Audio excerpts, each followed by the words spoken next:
Everyone, welcome back to my channel logic gainers. My name is Nida. तो आज के video में हम लोग कंटिन्यू करने वाले हैं क्लास 8 साइंस का chapter number 5 which is coal and petroleum. Last वाली जो हमारी वीडियो थी उसमें हम लोगों ने पढ़ा था कि exhaustible and non exhaustible natural resources कौन कौन से होते हैं। इसके अलावा कोल के बारे में हमने डिटेल में पढ़ा था, है ना, कि कोल के बाय प्रोडक्ट क्या होते हैं, कोल खुद अपने आप में क्या होता है, ये सारी चीजें। आज की जो वीडियो है इसमें हम लोग कंटिन्यू कर रहे हैं पेट्रोलियम के साथ में। पेट्रोलियम भी हमारा एक नेचुरल रिसोर्स होता है। कई लोगों को ये कंफ्यूजन रहता है कि जो पेट्रोलियम है और जो पेट्रोल है वो एक ही चीज होती है, जबकि बिल्कुल भी सही नहीं है। पेट्रोलियम से पेट्रोल बनता है, ना कि दोनों सेम चीज होती है। तो हम इसको एक बार देख लेते हैं कि पेट्रोलियम होता क्या है। सबसे पहले तो हमें पता होना चाहिए कि भाई पेट्रोल जो है, डीजल जो है, वो आप लोगों ने नाम तो सुन ही रखे हैं, फ्यूल की तरह यूज करते हैं हम ऑटोमोबाइल्स में, है ना, ये भी सुन रखा है। बट पेट्रोल और डीजल हम कहाँ कहाँ यूज करते हैं? Petrol is used as a fuel in light automobile such as motorcycles, scooters and cars. जो छोटे व्हीकल्स होते हैं जैसे कार हो गई, मोटरसाइकिल हो गई या स्कूटर्स हो गए, इसमें हम लोग पेट्रोल यूज करते हैं। इसके अलावा जो हैवी व्हीकल्स होते हैं, मतलब जो बड़े बड़े से आपने लोडिंग के लिए देखे होंगे व्हीकल्स यूज किए जाते हैं, जैसे कि ट्रैक्टर हो गया, ट्रक हो गया, तो इन व्हीकल्स को रन करने के लिए जो फ्यूल चाहिए उसको हम लोग डीजल बोलते हैं। ठीक है, आपने सुना भी होगा कि ये डीजल वाली गाड़ी है, ये पेट्रोल वाली गाड़ी है। तो वो इसीलिए होता है क्योंकि जो इनके इंजन्स होते हैं उसमें जो फ्यूल डलता है वो या तो पेट्रोल होता है या डीजल होता है। डिपेंड करता है कि वो ऑटोमोबाइल हैवी व्हीकल है या तो फिर नॉन हैवी व्हीकल है। ठीक है, यहाँ पर हमारी ये चीज आ गई। अब हम बात करते हैं पेट्रोल एंड जो डीजल है ये हमें मिलता कहाँ से है। पेट्रोल एंड डीजल ये दोनों ही चीजें हमें पेट्रोलियम से मिलती हैं, जो कि एक नेचुरल रिसोर्स है, जस्ट लाइक कोल। जैसे हमने कोल देखा था नेचुरल रिसोर्स है, उसी तरीके से पेट्रोल भी हमारा क्या होता है, एक नेचुरल रिसोर्स ही होता है। ठीक है, पेट्रोलियम। अब हम बात करते हैं कि जो हमारा पेट्रोलियम है वो होता क्या है। पेट्रोलियम क्या होता है, इससे पहले हमें ये जानना जरूरी है कि पेट्रोलियम बनता कैसे है, मतलब कैसे बना। तो इसकी भी जैसे कोल की एक हिस्ट्री है तो वैसे इसकी भी एक हिस्ट्री है। तो जैसे क्या हुआ था कि जब कोल की हम लोगों ने, अगर हम रिलेट करते हुए चले तो ये ज्यादा आसानी होगी हमें समझने में। तो कोल में क्या हुआ था हमारे साथ में कि कोल काफी जो मिलियंस ऑफ ईयर्स तक जो लैंड के नीचे दबे रहे थे, जो ऑर्गेनिजम्स थे, प्लांट्स थे, एनिमल्स थे, फिर वो जो मिलियंस ऑफ ईयर्स तक नीचे दबने की वजह से हाई प्रेशर और हाई टेम्परेचर की वजह से वो किस में कन्वर्ट हो गए, कोल में कन्वर्ट हो गए। लेकिन वो लैंड की बात थी। लेकिन सी में भी बहुत सारे ऑर्गेनिजम्स होते हैं, है ना, सी में भी बहुत सारे एनिमल्स होते हैं, बहुत सारे प्लांट्स होते हैं। ये भी क्या होता है कि कुछ ना कुछ नेचुरल डिजास्टर्स आते रहते हैं, साइक्लोन आ गया, कभी कुछ हो गया, तो इसकी वजह से वो भी जब वो एक साथ जब इनकी डेड बॉडीज होती हैं, प्लांट्स ले लो या फिर एनिमल्स ले लो, तो ये भी सी के जो नीचे लेयर है ना उसमें दब जाती हैं। दबने की वजह से इनके ऊपर सॉइल की या फिर कह लो कि सैंड की एक लेयर है वो डिपॉजिट होती रहती है, और उसको भी मिलियंस ऑफ ईयर्स लगते हैं। जब ये पूरी नीचे तक दब जाते हैं तो इनके ऊपर जो प्रेशर होता है वो प्रेशर और जो अंदर अर्थ के अंदर जो टेम्परेचर है, तो हाई प्रेशर और हाई टेम्परेचर की वजह से क्या होता है कि ये पेट्रोलियम में चेंज हो जाते हैं। तो पेट्रोलियम एक गाढ़ा कलर का, बिल्कुल ब्लैक कलर का लिक्विड होता है, जिसमें से हम लोग डीजल और पेट्रोलियम निकालते हैं। ठीक है, तो वही चीज यहाँ पर लिखी है जो अभी मैंने आपको समझाई है। As these organism died, their bodies settled at the bottom of the sea and got covered with layers of sand and clay. वो डाई हो गए, डाई होने के बाद में वो कहाँ चले गए, बॉटम में चले गए, और उनकी जो बॉडीज है वो कवर होती गई सैंड और क्ले से, और धीरे धीरे कवरिंग होती गई। तो ऊपर से प्रेशर बढ़ता गया, जितना ज्यादा ऊपर कवर होंगी प्रेशर उतना ही बढ़ेगा। नीचे से टेम्परेचर जो था वो भी हाई है, क्योंकि जितना नीचे जाएंगे टेम्परेचर बढ़ेगा ही बढ़ेगा। तो हाई प्रेशर और टेम्परेचर की वजह से ये किसमें चेंज हो गए, पेट्रोलियम में चेंज होगा। और इसको भी चेंज होने में कोई 10-20 साल नहीं लगे, इसमें भी मिलियंस ऑफ ईयर्स लगे। ठीक है, अब इसको हम लोग देखते हैं कि यहाँ पर जो हमारा पेट्रोलियम है वो हम लोग निकालते कैसे हैं। ओके, तो इसको हम लोग एक डायग्राम से समझ रहे हैं। तो पहले तो क्या हो गया कि ये जो हमारी लेयर है ना, ये तो पूरी ऊपर जो हमारा सी है ये हो गया। अब सी का ये बॉटम है, इस बॉटम के नीचे क्या होगा कि एक रॉक है। तो ये वाला जो हमारा पार्ट है ना, ये सारा रॉक वाला पार्ट है, इसको हम लोग बोलेंगे इम्परवियस रॉक। इम्परवियस रॉक कौन सी रॉक होती है? ऐसी जो भी रॉक्स होंगी जो अपने थ्रू वाटर को लीक नहीं होने देंगे, मतलब इनके थ्रू जो ऊपर वाला वाटर है वो नीचे पास नहीं हो सकता, ना कि नीचे वाला वाटर ऊपर आ सकता है। तो ये जो जितना भी हमारा ये जो मैंने ग्रीन से हाईलाइट कर दिया, ये हमारा इम्पर्वियस रॉक हो गया। अब इसके नीचे क्या होगा, ये सबसे ऊपर वाली जो हमारी लेयर होगी, ये वाली जो हमारी लेयर है इसको हम लोग बोलेंगे गैस। यहाँ पर सिर्फ और सिर्फ गैस होगी।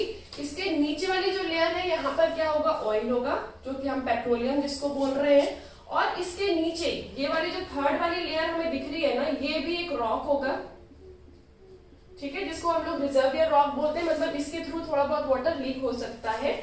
और ये वाला जो पार्ट है हमारा, ये वाला, ठीक है, ये पूरा का पूरा वाटर होगा। अब यहाँ पे कुछ आपको समझ में आ रहा है कि वाटर के ऊपर ऑयल है और ऑयल के ऊपर गैस है।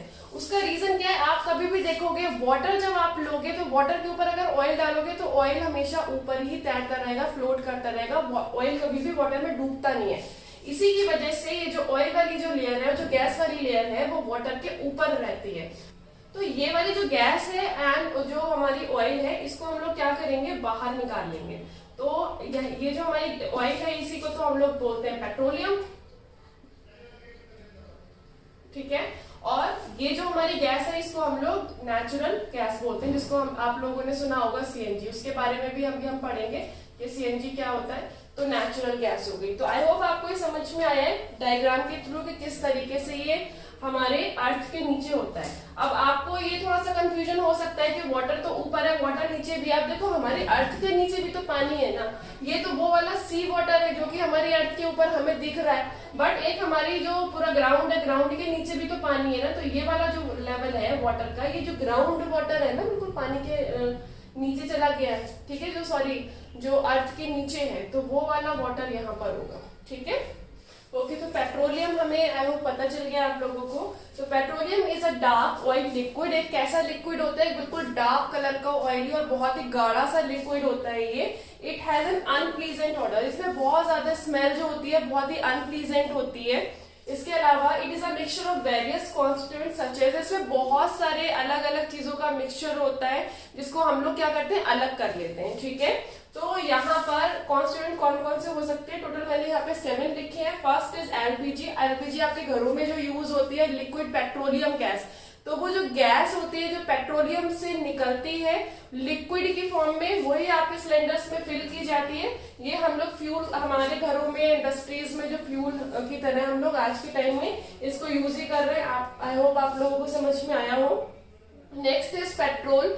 पेट्रोल हम लोग जो मोटर व्हीकल्स होते हैं या फिर जो लाइट व्हीकल्स होते हैं, ऐसे ज्यादा हैवी व्हीकल्स नहीं होंगे, उसमें यूज करते हैं। Aviation fuel, solvent for dry cleaning. जब हम लोग कोई ड्राई क्लीन वगैरह करवाते हैं तो उसमें जिस चीज से वो ड्राई क्लीन होता है उसमें भी इसको हम लोग यूज करते हैं पेट्रोल को, ठीक है। नेक्स्ट हमारा आता है कैरोसिन। कैरोसिन आपने सुना होगा, कैरोसिन जो तेल वगैरह होता है, ये फ्यूल फॉर स्टोव, जो पहले के टाइम में ज्यादातर स्टोव जलते थे तो उसमें हम लोग कैरोसिन ही यूज करते थे। लैंप वगैरह जो होते हैं या जेट एयरक्राफ्ट आज के टाइम में भी कैरोसिन ही यूज में आता है। डीजल, जो हैवी व्हीकल्स हमारे जितने भी होते हैं उसमें हम लोग डीजल को यूज में लेते हैं।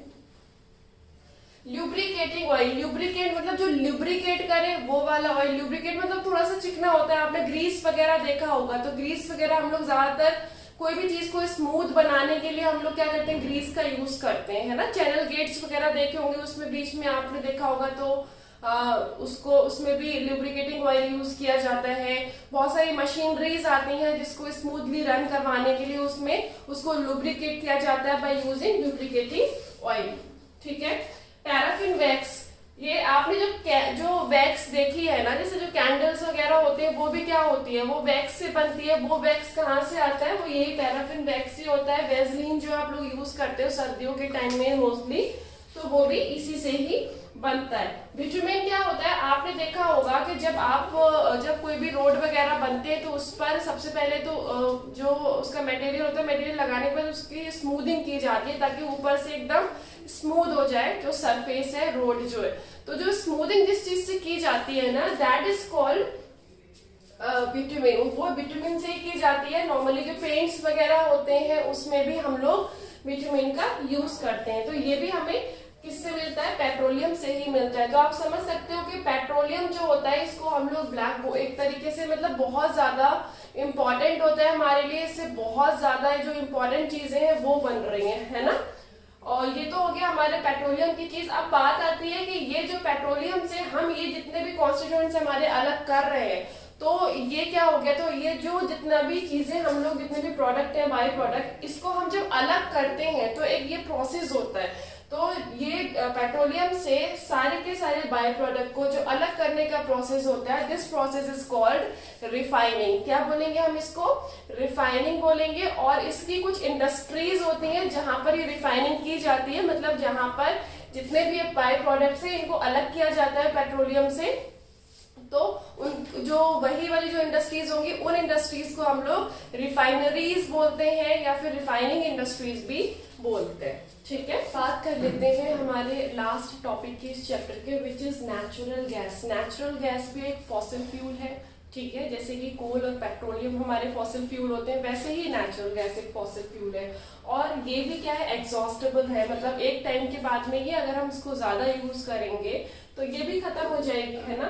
तो नेचुरल गैस होती क्या है, सबसे पहले हम लोग देखते हैं। Natural gas is a very important fossil fuel because it is easy to transport through pipes. इसका सबसे अच्छा एडवांटेज, वैसे तो इसके बहुत सारे एडवांटेजेस हैं, बट इसमें से एक ये अच्छा एडवांटेज भी है कि इसको हम लोग डायरेक्टली पाइप्स के थ्रू ट्रांसपोर्ट कर सकते हैं। इसी की वजह से ये बहुत जगह पर घरों में इसको पाइप्स के थ्रू ट्रांसपोर्ट के लिए यूज में किया जाता है। घरों तक पाइप्स पहुंचा दिए जाते हैं और उसमें इसको ट्रांसपोर्ट करवा दिया जाता है। जैसे कि वडोदरा, गुजरात में बहुत जगह पे इसको यूज किया जाता है इंस्टेड ऑफ एलपीजी। तो सिलेंडर्स लाना ले जाना वो सब नहीं रहता पूरा झंझट उसका, बस हमें क्या है पाइपलाइंस लगवानी होती हैं और नेचुरल गैस हमें ट्रांसफर करनी होती है और इजीली काम हो जाता है। दिल्ली में भी बहुत सारी जगहों पर इसको यूज में लिया जाता है। तो ये सबसे अच्छा इसका एडवांटेज है। First is natural, second is natural gas is stored under high pressure. जब नेचुरल जो गैस होती है ना उसको स्टोर करने के लिए काफी प्रेशर दिया जाता है, हाई प्रेशर के अंडर इसको क्या किया जाता है? स्टोर किया जाता है। इसीलिए इसको क्या बोलते हैं? कंप्रेस करना बोलते हैं। तो कंप्रेस्ड नेचुरल गैस इसको बोलेंगे हम। तो कंप्रेस्ड नेचुरल गैस आपने नाम सुना होगा, सीएनजी, ठीक है। कंप्रेस्ड नेचुरल गैस मतलब सीएनजी। तो आप लोगों ने देखा होगा आजकल बहुत सारी गाड़ियां भी आने लग गई हैं सीएनजी की, ऑटोज भी सीएनजी वाले चल रहे हैं। उसमें आपने कभी भी ऐसे धुआं वगैरह उठते, स्मोकिंग नहीं देखी? क्यों नहीं देखा है? क्योंकि वो पॉल्यूशन के लिए पॉल्यूशन नहीं करते हैं, हमारे एटमॉस्फेयर के लिए काफी अच्छे होते हैं। CNG is used in power generation. CNG को हम लोग जो पावर जनरेट करते हैं वहां पर भी यूज करते हैं। It is now being used as a fuel for transport vehicles as it is less polluting। ये जैसे मैंने अभी बताया, ये कार्बन मोनोऑक्साइड जो कि हमारे एटमॉस्फेयर के लिए काफी ज्यादा डेंजरस है, ये बहुत ही कम कार्बन मोनोऑक्साइड प्रोड्यूस करती है, जिसकी वजह से हमारी जो एटमॉस्फेयर है वो सेफ रहती है ना। इसके ऊपर मैंने एक वीडियो भी बनाई हुई है, आप उसको देख सकते हैं, मैंने आई बटन में इसका लिंक दे रखा है। Next is natural gas is also used as a starting material.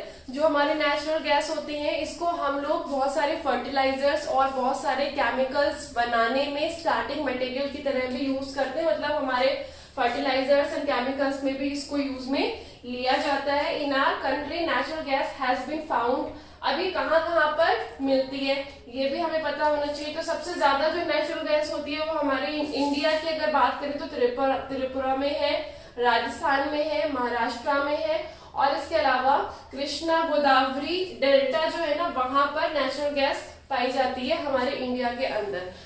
अब क्वेश्चन यहाँ पर ये बनता है कि क्या ये जो नेचुरल गैस है या तो फिर कोल हो गया या पेट्रोल हो गया, क्या हम इसको लेबोरेटरी में बना सकते हैं? आंसर है नहीं बना सकते। क्यों नहीं बना सकते भाई? क्योंकि इनको बनने में एक तो ये जो बनेंगे किसमें मिलियंस ऑफ ईयर्स लग रहे हैं और उसमें भी डेड ऑर्गेनिज्म का यूज हो रहा है ना, वो भी खुद बन रहे हैं अपने आप में। तो इतना टाइम, मिलियंस ऑफ ईयर्स, हम लोग ऐसे लेबोरेटरी में इसको नहीं बना सकते। दूसरी चीज क्या है कि पहली चीज को मतलब बनाने में इतना टाइम लग रहा है तो ये लिमिटेड है। हम लोगों ने स्टार्टिंग में ही पढ़ा है कि ये जितनी भी चीजें फॉसिल फ्यूल्स जो भी देखे हैं सारे लिमिटेड है, सारे एग्जॉस्टेबल है। अगर ह्यूमन एक्टिविटीज ऐसे ही रही तो ये खत्म हो जाएंगे, है ना। और हम लोग कैसे यूज करते हैं, मतलब कोई भी लिमिटेशन नहीं होती हमारे यूज करने की। कैसे भी पेट्रोल को भी वेस्ट कर रहे हैं, डीजल को भी वेस्ट कर रहे हैं, तो वो सारी चीजें भी हमें देखनी चाहिए। पहली चीज ये है कि लिमिटेड है तो थोड़ा सोच समझ के यूज में लिया जाए। दूसरी चीज, अगर हम लोग इसको यूज करते हैं तो इन चीजों की, जो हमारा कोल हो गया, जो हमारा पेट्रोल हो गया खासकर, तो इन चीजों को यूज करने से ग्लोबल वार्मिंग बढ़ रही है, हमारे एटमॉस्फेयर के लिए अच्छी नहीं है, एयर पॉल्यूशन बढ़ रहा है, ठीक है। तो हमारी अर्थ के लिए कितना ज्यादा खतरा हो रहा है इन सारी चीजों को यूज करने से, तो वो भी चीजें हमें देखना चाहिए। क्योंकि carbon dioxide gas, petrol, diesel और ये कोल के यूज करने से कार्बन डाइऑक्साइड और कार्बन मोनोऑक्साइड जो गैस होती है वो ज्यादा से ज्यादा रिलीज होती है और उसमें हीट को ट्रैप करने की एबिलिटी होती है। इसी की वजह से हमारी ग्लोबल वार्मिंग इतना ज्यादा हो रही है हमारे अर्थ पे। तो इन चीजों को हमें क्या करना चाहिए, मिनिमाइज करना चाहिए। दोनों ही रीजन हो गए ना, एक तो लिमिटेड है, दूसरी चीज हमारे लिए अच्छी भी नहीं, तो मिनिमाइज करना चाहिए। अब हम इसको कैसे मिनिमाइज करें, मिनिमाइज करने के लिए कुछ एसोसिएशंस होती हैं जो इस पे काम करती हैं। जैसे कि एक एसोसिएशन है पीसीआरए जिसको हम लोग बोलते हैं, तो उसके बारे में हम लोग देख लेते हैं कि पीसीआरए क्या कहता है। ओके, तो पीसीआरए जो कि है पेट्रोलियम कंजर्वेशन रिसर्च एसोसिएशन, ये एसोसिएशन पेट्रोल और डीजल जो यूज करते हैं उसको हम लोग कैसे मिनिमाइज कर सकते हैं तो उसके लिए बताता है, हमें कुछ इंस्ट्रक्शंस देता है। जैसे कि drive at a constant and moderate speed, अगर हम लोग ज्यादा स्पीड पे ड्राइव नहीं करेंगे, कांस्टेंट स्पीड, या तो फिर ऐसा होता है ना कभी एकदम से गियर ज्यादा डाल दिए तो फिर उसमें एकदम बहुत हाई स्पीड हो गई, फिर स्लो स्पीड हो गई, तो ऐसे नहीं करना। कांस्टेंट स्पीड हमें रखनी चाहिए, थोड़ी मॉडरेट स्पीड हमें होनी चाहिए हमारे व्हीकल्स की। Switch off the engine at high traffic light, जब भी कोई भी ट्रैफिक लाइट आती है, ट्रैफिक लाइट की ही क्यों बात करें, जहां पर भी हमें लग रहा है कि हमारा जो व्हीकल है उसको हम थोड़ा स्टॉप कर रहे हैं, रोक रहे हैं, तो वहां पर हमें जो इंजन है वो ऑफ कर देना चाहिए ताकि वहां पर ज्यादा पेट्रोल या डीजल है वो खर्च ना हो। थर्ड है ensure correct tyre pressure, tyre का प्रेशर सही रहेगा तो उससे क्या व्हीकल स्मूथ रहेगा, उसकी वजह से जो फ्यूल है फ्यूल कम खर्च होगा। तो उसके ये भी एक पॉइंट है यहाँ पे कि हमें जो टायर्स के जो प्रेशर वगैरह हैं उनका हमेशा ध्यान रखना चाहिए। Ensure regular maintenance of the vehicle, vehicle की हम अच्छे से मेंटेनेंस करवाते रहेंगे तो ये चीजें नहीं होगी कि ज्यादा फ्यूल लग रहा है, जैसे पेट्रोल या डीजल लग रहा है, या तो फिर आपने देखा होगा जो गाड़ियां काफी पुरानी हो जाती है उसमें ज्यादा पॉल्यूशन वाले ज्यादा मतलब स्मोक बाहर आता है, तो वो भी एक रीजन होता है। तो हम अच्छे से टाइम फ्रेम अगर मेंटेन करवाते रहेंगे गाड़ी को तो ये सारी प्रॉब्लम्स नहीं आएंगी, है ना। ये कुछ एक ऐसी चीज है जिससे हम लोग क्या कर सकते हैं कि रोक सकते हैं, मिनिमाइज कर सकते हैं जो डीजल है, पेट्रोल है, ये सारी चीजें यूज करके। ये तो सिर्फ डीजल एंड पेट्रोल की ही बात है, अगर हम दूसरी भी चीजें ले सकते, कोल है, कोल को मिनिमाइज करने के भी बहुत सारे तरीके होते हैं। हम उसकी जगह पे कोई और ऑल्टरनेटिव यूज कर सकते हैं, सीएनजी यूज कर सकते हैं। सीएनजी सबसे बेटर ऑप्शन होता है कि भाई हम कोल और पेट्रोलियम के व्हीकल्स की जगह पे हम लोग सीएनजी व्हीकल्स यूज करें, या फिर जो एलपीजी है, एलपीजी में वैसे इतना तो नुकसान नहीं है लेकिन फिर भी जहां पर सीएनजी यूज कर सकते हैं वहां पर हमें करना चाहिए, है ना। तो ये तो कुछ एक ऐसी चीजें हो गई जो कि लिमिटेड है और एग्जॉस्टेड है, और हमें इन चीजों का ध्यान ऑब्वियसली रखना चाहिए कि हम एक लिमिटेड टाइम पर ही इसको यूज करें। आई होप आपको आज का वीडियो पसंद आया हो। अगर आपको पसंद आया तो इसको लाइक करना मत भूलिएगा एंड शेयर करिए अपने फ्रेंड्स के साथ में, और अगर आप चैनल पर नए हैं तो सब्सक्राइब करना बिल्कुल मत भूलिएगा। चलिए मिलते हैं अपने नेक्स्ट वीडियो में विद चैप्टर नंबर 6। ठीक है, बाय बाय, टेक केयर।